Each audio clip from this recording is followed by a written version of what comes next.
Hi, Jago. Hi, Rob. Thank you all for joining. Hi, Nick. Hi, Keenan. So Daniel's going to join us in a few minutes. He's been working on the end-to-end tests. He's stuck in traffic, apparently.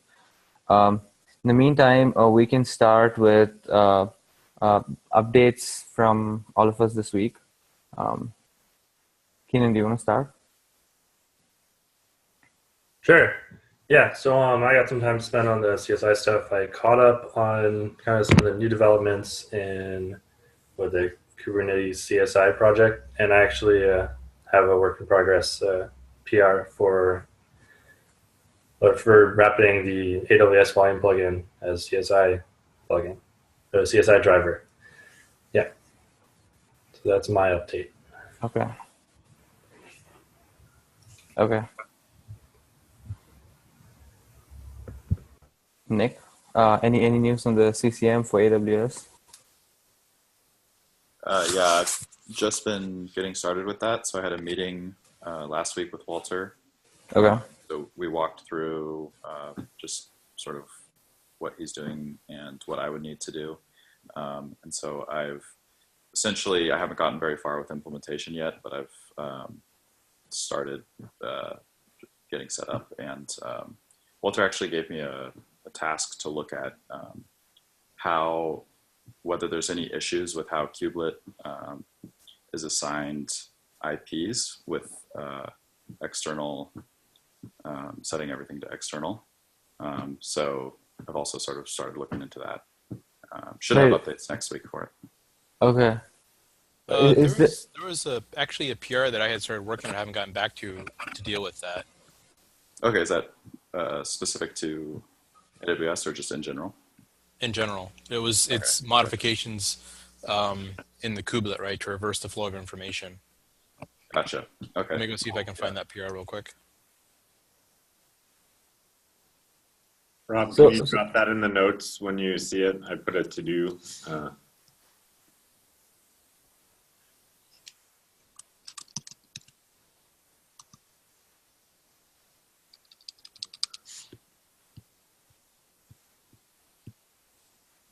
All right.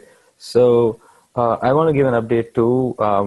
Until Daniel joins us, the update for him is that he's made a pull request for node controller end-to-end tests. I've been working on keeping cops up to date with all the changes in Kubernetes so that it can run CCM correctly, so that we can start test infra and run E2E tests on AWS.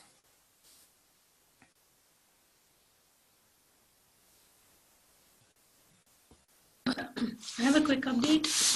Ben and Sen on my team are both looking into publishing the results from Sonaboy onto TestGrid, and they have been writing down a plan which they will be sharing this week, and hopefully they will have a PR by next week. So okay. Cloud provider results can be displayed in a single test grid. Okay. So quick thing about end-to-end tests. Can we all agree on some simple names or feature names for CCM specific tests? So I spent some time yesterday trying to understand what tests exist today that we can use for testing CCM. A lot of node tests and service controller tests already exist. So it looks to me like only integration tests are needed, like to see if, for node controller, to see if as the nodes are added to the Kubernetes cluster, the node controller correctly sets the right flags, pulls in the right cloud information, zones and instance ID and instance type and other labels, and also updates the address correctly continuously as the node is running, or as the address changes when the node goes down and comes back up. So for those integration tests, we need like a selector, so we can select those tests when we run special tests from the E2E suite. I just want to propose that we call the selector CCM, all caps, It's an easy selector, and on Sonobui, you can set the E2E focus to that selector, and then it would start running the CCM tests. Is that agreeable to everyone? Yeah, I'm not muted. I don't have a lot of experience with what is it, Cube Test, but that's another tool I know folks use to run a subset of the overall test. Is that selector sufficient for that as well, or do we need some other mechanism for? It is sufficient for that as well. So is Cube Test is the same? Is the one in test infra, right? Yes. Right. Yes, that selector is sufficient for that. Yes, absolutely. Okay. And also Ginkgo supports that natively. Which how all that stuff works. Sorry, I didn't get that part. Ginkgo, the test framework also supports it natively. Yeah, the focus, right? Ginkgo focus. Yeah. Right. Okay. So cool. Let's agree on CCM being the selector, and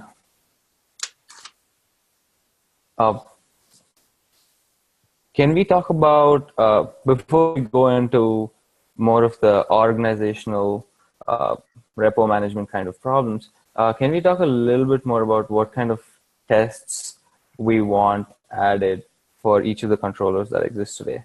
I know Walter made a pull request for enabling volumes using CCM. So I guess, Walter, I know you just joined.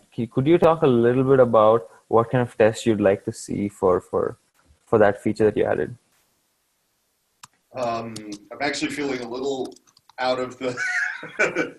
I'm not quite getting the reference. I'm sorry, I'm missing context. So we were talking about end-to-end tests just now, and one of the things that I've been trying to understand lately is just planning for what kind of tests we want to add, because Kubernetes already comes with a whole suite of end-to-end tests that pretty much check the things that CCM already does. Yeah, I mean, I don't know. I mean, my perspective on this couple of fold, and I know, in fact, I was talking with Nick about this last week. Mm-hmm. One, I think one of our big things should be getting rid of the GCE only flags. A lot of the external, or a lot of the EDE tests have flags on them that say, skip if not GCE, which I think is going to be a real problem for anyone who's doing the CCM work and isn't GCE. So I think that's going to be one big thing we need to take care of. Other than that, I mean, I think I want to make some changes to CCM to make it use common controller code. And obviously, if I make those changes, I need to add a bunch of tests. But at some level, I think if we're going to, since a CCM is inherently provider specific, I think that it's the one place where it may be appropriate to let the individual providers provide the tests that they want. Let me put it this way. We need some integration tests for how the CCM, the base CCM, integrates with the current Kubernetes. I mean, I would agree with that, but I think, and maybe I'm happy to hear other perspectives, but when I was getting the CCM up and running for myself, a lot of the things I were finding were things like, is the IP address being properly allocated on a node? And those are things that are already being covered by existing tests. Right. But again, this is where my worry for other cloud providers kicks in with, a lot of those tests come with GCE, GKE only flags. And so I think the largest coverage we're going to get is just by eliminating all of those flags. Okay, yeah, but they have to be done carefully. Okay, I'll look into that. No, absolutely. I mean, if we were to just remove those flags without doing anything, everything's just going to turn red on every provider. Right. So, but again, I think we should identify holes where we're like, oh, you know what? In this circumstance, we don't have a test. And yeah, I mean, I totally agree that we should spend some time identifying those sort of holes and filling them. But I think a lot of the surface area we need to test, the tests exist, they're just not enabled for every cloud provider. Okay. Sounds like we need a gap analysis of like what is the missing test coverage. Right. Maybe we just start a doc and people can start to add to it ad hoc initially, and then we can get some more rigor around it as it starts to take shape. Sounds Can good to me. you volunteer to create that doc and let us know where it is? Yep. Yeah. Sid, you will take that one? Yes. Okay. But did you say that to someone else? I'm sorry. No, I'm just saying anyone on here. Can someone? Oh yeah, I'll do it. No problem. Okay, great. I'm happy to help passing it.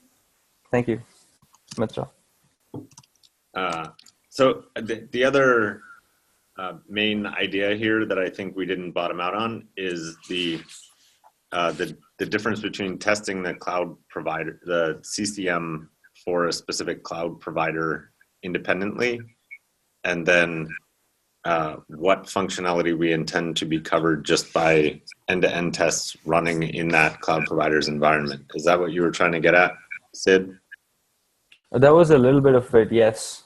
Because the CCM startup is different from the existing cloud initialization, and that has to be tested. Yeah, I do agree with that. And I mean, maybe one of the things we should do is pull out what the major controllers are that are running in the CCM and then identify tests that we believe cover those pieces. I mean, and I think I mentioned one of them, right? We know that a lot of the IPAM stuff is going to be done in the CCM. So we've got to make sure that IP addresses on nodes, routes, load balancers are all appropriately being tested.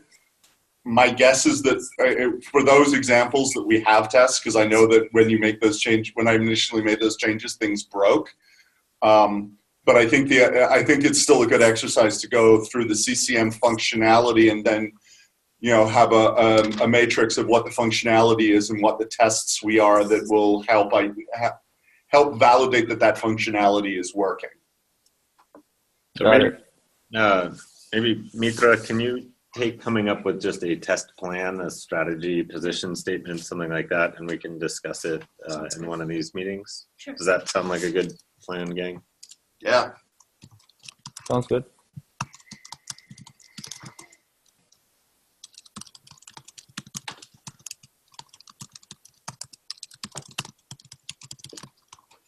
Anyone else have questions or comments on that before we move on? I have a question about testing the node controller. I'm not too familiar with the end-to-end testing framework. I'm quite familiar with it, but not completely.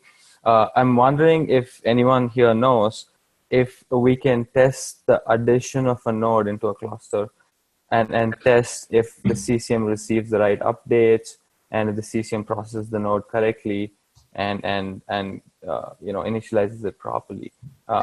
Is that possible today? So that's an issue where I was looking into. Mm-hmm. So I started to write the test to the node controller. That's exactly the issue where I was being blocked. So basically, I mean, my first idea was to just create a node to initialize it on the cloud. But yeah, for that, you need to know where you are running exactly and what type of cloud. So it's kind of difficult. So my second try now was to just take one of the nodes that's already existing and verify that it was initialized correctly. But of course, with this approach, we can't test that the node actually initializes correctly. So the process of initializing, it starts with the correct taint. The addresses are updated, etc. It's difficult with the nodes that are pre-existing. Right, I understand. Yeah, so I guess the issue is to test it properly, we would need to initialize the node ourselves. But for this, you basically need to know which cloud you are talking at the moment, so that you can Yeah.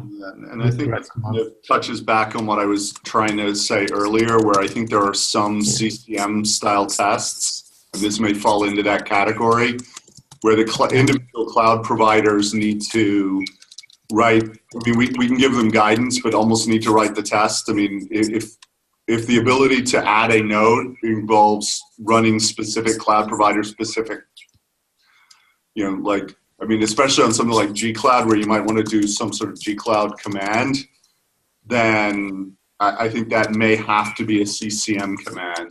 Yeah. So I noticed that for the unit tests, there is some kind of fake cloud which simulates a cloud, and I mean that won't help us in our situation here. But I think that inside of the end-to-end framework, we would need some kind of simple framework which abstracts from the underlying cloud and which allows us to, for example, create nodes. I think that's a good idea. And it'll also serve as the guidance that Walter was talking about for the actual clouds to implement their cloud-specific addition, node addition, deletion, and restarts and all that. And I mean, the other possibility we could look at would be take almost a flex-like approach, where we just say, look, if you dump a shell script specific to your cloud provider that will do the right thing to bring up the node, we'll execute that shell script, and it's just you as the cloud provider are responsible for providing that shell script, and we'll just tell you what it needs to be called and execute it. So yeah, I think that's a good idea because I mean the next issue is if you want to test if the node was initialized correctly, we have to look at things like was the instance type set correctly or the node address, or I don't know. And for example, the instance type is different for each cloud. And when we are writing tests, we basically need to know which types we have to expect now after the node was initialized. So we need some kind of way for the cloud providers to give us that information when running the test. Okay, is it common enough that we could provide it like a config file instead of arbitrary shell script execution, or is it that different? I think the problem is that they need to create the node, and then when they return, they may have to tell you things like the IP address and the node that they've created. So is there, maybe we can expose an endpoint to somewhere and the cloud provider, it sounds a lot like a webhook, like give me a node and then there is basically not much information that we need. I think it's the instance type, the region, failure domain, and I believe addresses. It should be everything that we need. Something like a small dictionary or something like that would already be enough. Okay. Basically a function or something like this that creates a node and gives us back these 5 or 6 values would be fine. Okay. I don't want to constrain you too much. I'm just kind of trying to, I mean, whether we did CSI or Flex or some other kind of style or API, just the idea of how we may do it, and then leave whoever's doing it to see what the actual like nasty problems are that they need to solve. Yeah. I mean, I would still prefer the fake cloud approach because that reduces the amount of work we need to do and offloads the actual testing, end-to-end testing to the clouds. No, I think for things like in unit and integration, the Flex, the fake cloud is exactly the right way to go. But at some point, we're going to need at least one E2E test for this. And if we want to make it a common test, I was just trying to come up with a way of doing it. I think that's the next topic I can look into, because that's exactly the point where I'm blocked at the moment. I think I already sent the comments that I have already into the channel. Somebody looking into And yeah, that's exactly the problem that I have. To then basically need to create a node to check if it was initialized correctly. So I can try during the week, see if I can find a solution for this. I won't implement it for all cloud providers, obviously, but maybe I can start with a single one or something like this. Okay, suggest we continue discussion in the Slack channel on that one, and if you just need to bounce the idea off someone, feel free to reach out there, Daniel. Yeah. I remember last week there were a couple things that I mentioned I'd asked Caleb to start thinking about and helping to coordinate. There was one that I couldn't remember at the time, but later he reminded me what it was, which was the beta requirements. And I just want to get the discussion started. I think we only have a few minutes left, so we don't have to go into detail. But I think we need to have a conversation, a proposal about what are the requirements to go to beta with the external cloud provider. And then some of those may end up in that's not required for beta, but it should be there for GA, and we can start that list in the same doc initially. You can add it to the CAP and the graduation criteria section. Caleb mentioned we can add that as an update to the CAP, which I think is just the right way to do this. Any immediate thoughts on that are pressing to talk about here now? I guess the only thing would be the desired repo structure, because it's only pressing because there's a SIG architecture meeting tomorrow. I think folks are just waiting on you for a proposal. Okay, cool. Put it anywhere that is reasonable, and then people may have use I don't know, Azure instead of Microsoft or Microsoft instead of Azure submissions, but I don't think anybody has any strong feelings without looking at something to say, yes, that looks fine, or no, it doesn't. Is that fair, gang? Did you hear what Caleb mentioned? Yep. It was about the repository naming, where we talked about moving code currently in Kubernetes core into other repos within the Kubernetes org.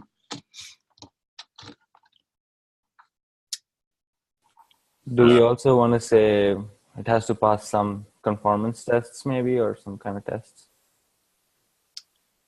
For the beta requirements, you mean? Yep. So according to the documentation, you can't just add conformance tests. You basically have to start with normal E2E tests, and yes. According to the documentation, they even have to be flagged as flaky, so they aren't executed by default from the start, and only when they prove to be stable enough, they will be made included in the set of stable tests, and later on you can add them to the conformance suite. But I think it isn't up to us to just start making conformance tests. We have to get this into the E2E suite, and then we can. No, I know what you're talking about. You're talking about the process to get a conformance test added to the E2E. No, I was simply just talking about the requirements for beta. Now, do we want to say it has to pass some tests to be called beta? Is it per cloud provider, or is it completely overall, just for the CCM? How are we defining that, Jago? I think we should focus on the framework and the approach, and that the mechanisms in Kubernetes core support the functionality of external cloud providers, and distinguish that from the behavior of the individual cloud providers. And I think that's what beta means for Kubernetes core as it relates to any entity being pluggable. Yeah, but I do. So that on the conformance side, it doesn't make sense for anything that is beta to have required conformance tests. So that, as Daniel points out, will go through another process, and I think that's fine. Maybe, but I will say that, there's one oddity here, which is that, this is not a normal feature. This is a cloud provider specific feature. I think we should have tests. We should have a testing bar for quality for this work, to call ourselves beta anyway. Mm-hmm. And then, so I definitely think we should have that section about what the quality should be. And then I would make the counter argument for the conformance tests that, if we have cloud providers who are conformant when the CCM isn't running, then I think once we have extracted them into a cloud provider CCM mode, all of those same tests should still pass. Mm-hmm. Yeah. And so from that perspective, I do kind of feel like the conformance tests, we shouldn't break the cloud provider by breaking them out and by causing their conformance tests to fail. And it's not and this is more of since our tests aren't actually, we don't have conformance tests in the conformance suite. We're just saying that all the alpha or all the GA features should continue to work in the CCM mode.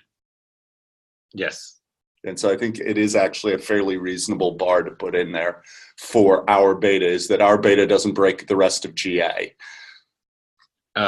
Yes, and I think we should continue this conversation in a doc or in written form, just because it's hard to have this kind of conversation here. Fair enough. But ultimately, what I think is the first area of focus should be on the API stability and the interface between the existing components and the new components that exist.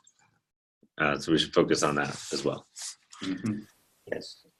I do think that you will need very quickly a test suite you can give to cloud provider implementers that gives them guideposts and guidance, especially if they're wanting to be included in some Kubernetes organization.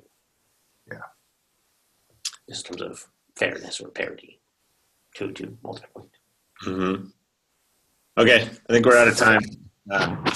Thanks everybody for making the time, and let's keep going.